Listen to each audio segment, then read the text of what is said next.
Olá, alunos, tudo bem com vocês? Espero que sim. Vamos dar continuidade às nossas aulas da Guerra Fria.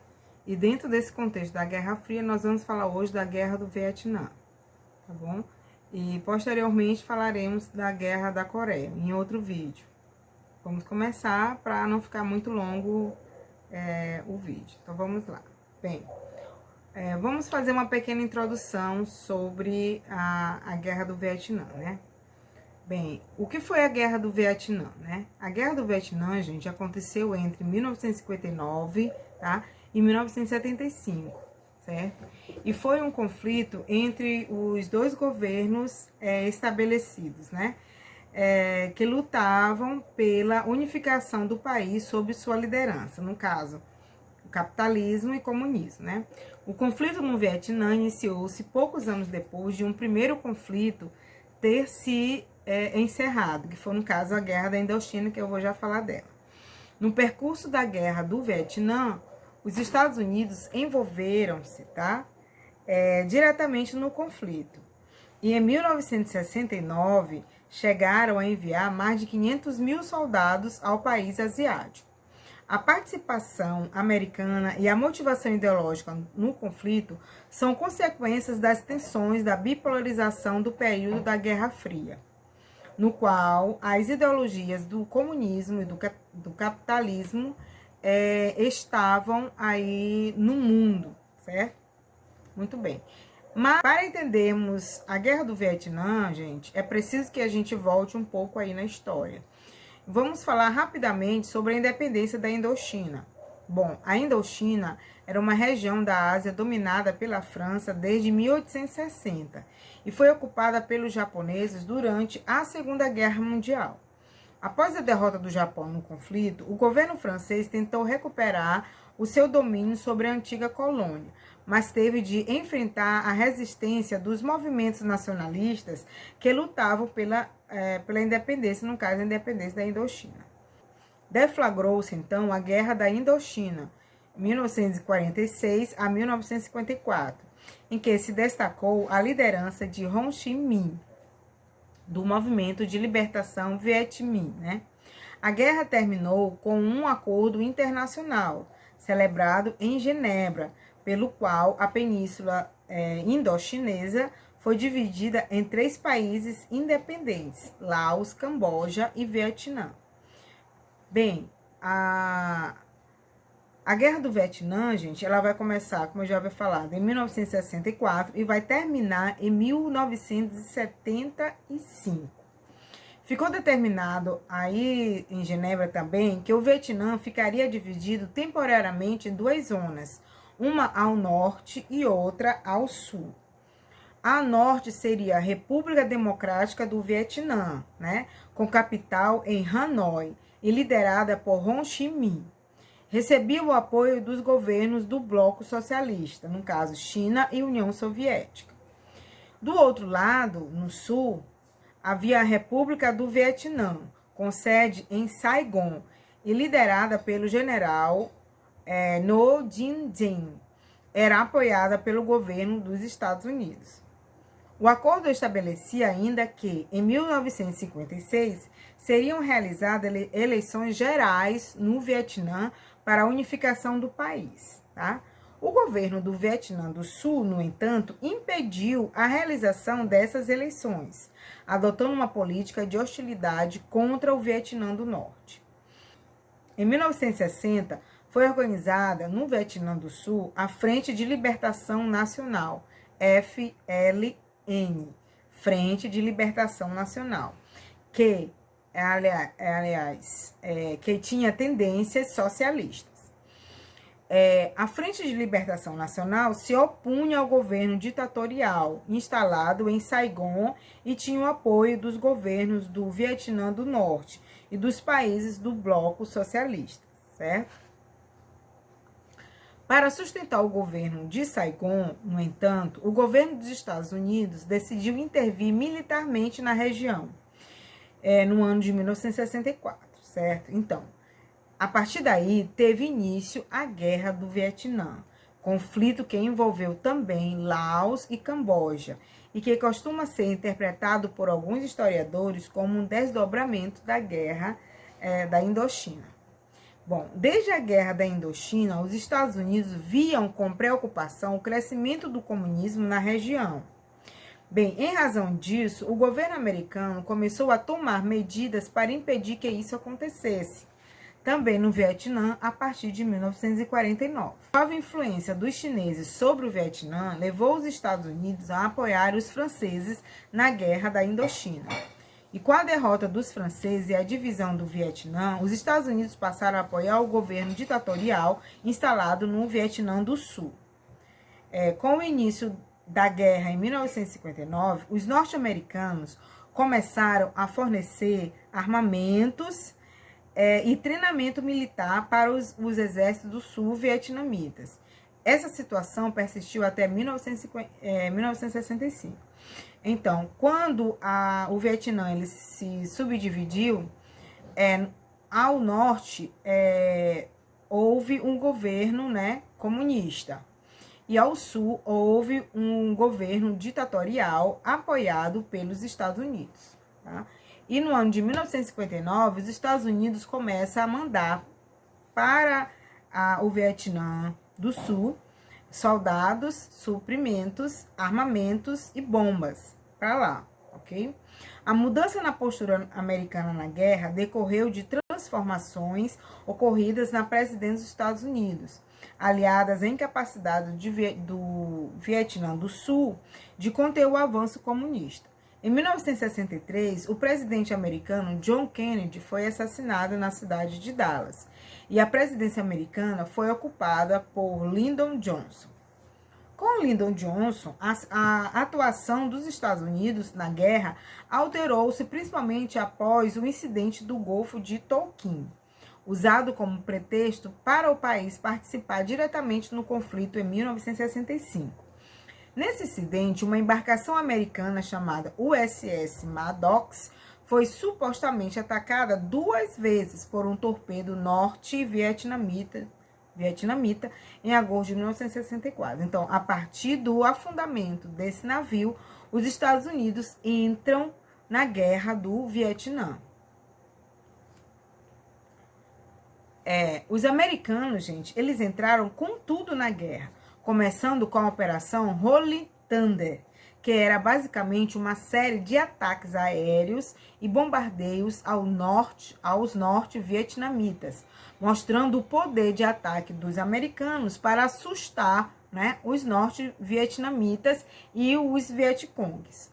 O Vietnã do Norte tinha dominado algumas partes de Laos, que ficava na fronteira com o Vietnã do Sul. Esses lugares eram alvos perfeitos para os americanos. Isso fez com que Laos fosse o país mais bombardeado aí durante a Guerra do Vietnã. Bom, os americanos pensaram que a Operação Holy Thunder iria acabar com apenas 2 meses e os norte-vietnamitas iriam desistir. No entanto, gente, isso não aconteceu. Tudo que os americanos destruíam, os vietnamitas iam lá e construíam tudo de novo. Isso fez com que a operação se estendesse bastante e ficasse um conflito aí frustrante. Enquanto isso, os Vietcongs continuavam atacando as cidades do Vietnã do Sul. Então, os americanos decidiram mandar soldados em campo para procurar e destruir os Vietcongs, certo? Boa parte dos soldados americanos eram jovens, a idade média era de 19 anos. E eles usavam as melhores tecnologias da época, como helicópteros e armas. Porém, eles não conheciam a geografia local. O clima era muito quente e úmido, chovia muito, as florestas eram densas e cheias de perigo. Tanto as armadilhas dos inimigos, como os perigos naturais, como no caso do calor intenso, cobras, mosquitos, o que mexia muito com o psicológico dos soldados americanos. Muitos dos Vietcong se escondiam na floresta, gente, porque eles conheciam, né? Então, os americanos começaram a usar armas químicas, como napalm e o agente laranja. Esse napalm, ele incendiava tudo. E o agente laranja era uma substância que matava as florestas e também causava grandes problemas na população, como câncer. Por outro lado, tinha os Vietcongs, que tinham armas dadas pelos soviéticos e chineses, como a AK-47, o chapeuzinho, uma chinelinha, alguns explosivos e até bazucas eles tinham, tá? Por outro lado, eles conheciam muito bem o seu território. Através disso, eles faziam armadilhas e emboscadas para pegar vários americanos. Chão falso, cheio de espinhos e minas terrestres.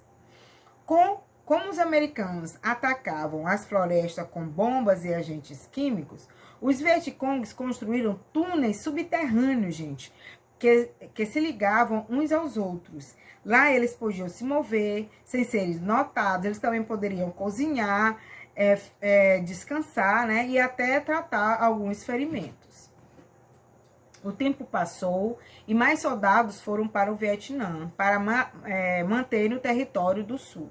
Além dos americanos, outros soldados foram para o Vietnã, como os soldados da Coreia do Sul, da Tailândia, da Austrália e da Nova Zelândia, certo? Eles foram combater junto aí os territórios do sul.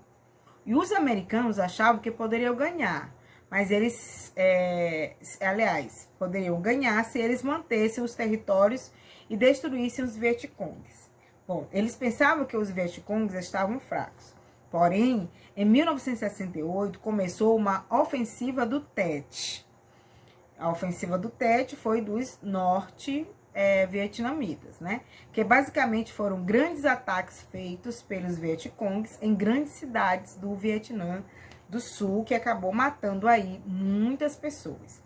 Então, a participação americana, gente, no conflito, ela foi marcada por polêmicas, com cenas de combate chocando a opinião pública americana e mundial. O exército americano foi intensamente criticado por promover massacres contra civis de pequenas aldeias vietnamitas, sob a alegação de abrigarem guerrilheiros comunistas. Além disso, o uso do napalm e das armas químicas também gerou críticas aos americanos. Esses itens eram a resposta estratégica dos Estados Unidos para a tática de guerrilha adotada pelos Vietcongs. O napalm incendiava grandes trechos de floresta e o agente laranja, que era um herbicida, né, era usado para desfolhar trechos da floresta. O objetivo disso era impedir que os Vietcongs usassem a floresta densa como esconderijo. Então, isso aqui foi muito criticado, tá? Essas armas químicas aqui foi muito criticada numa guerra sem sentido, né? Uma guerra ideológica aí sem sentido.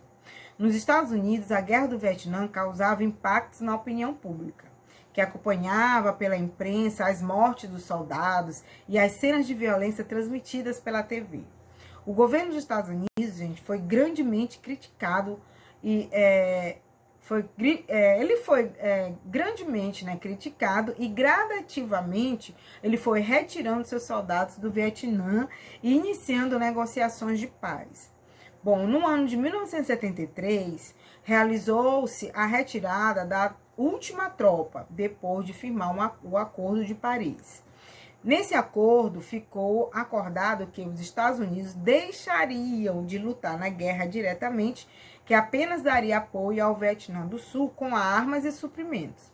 Assim também como os soviéticos sairiam também do conflito, só mandando armas e suprimentos para o Vietnã do Norte. Bom, a Guerra do Vietnã, gente, ela foi marcada pelo envolvimento direto de mais de 540 mil soldados dos Estados Unidos na região, combatendo as forças da Frente de Libertação Nacional. E dispondo de recursos precários, essas forças utilizavam táticas de guerrilha e foram, aos poucos, avançando sobre os adversários e arrastando o conflito. Calcula-se, gente, que mais de 50 mil soldados estadunidenses tenham morrido nessa guerra, que abalou o orgulho nacional desse país. Entre os vietnamitas, né, morreram milhões de pessoas, né? As estimativas oscilam entre 1 a 3 milhões de mortos. E vocês podem observar aí na foto que crianças correm após explosão de bomba de napalm no Vietnã do Sul, em junho de 1972, gente. Ao centro, uma menina, né?